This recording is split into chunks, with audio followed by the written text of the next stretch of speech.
దుర్గం అంటే అర్థం ఏంటనంటే చాలా కష్టమైనది అర్థం.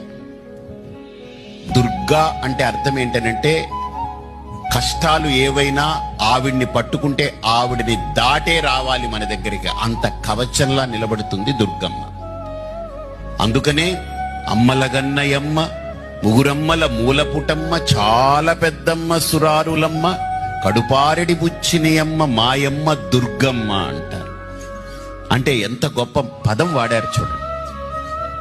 అదే మంత్రాన్ని దుర్గే స్మృత హరసి భీతి మశేష జంతోహో, దుర్గమ్మ అనుకుంటే ఆవిడ మన కష్టాలని ఇట్టే దూరం చేయగలిగేటువంటి శక్తి ఆవిడ దగ్గర ఉంది.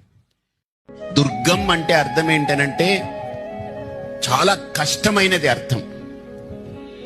దుర్గా అంటే అర్థం ఏంటనంటే కష్టాలు ఏవైనా ఆవిడ్ని పట్టుకుంటే ఆవిడని దాటే రావాలి మన దగ్గరికి, అంత కవచంలా నిలబడుతుంది దుర్గమ్మ.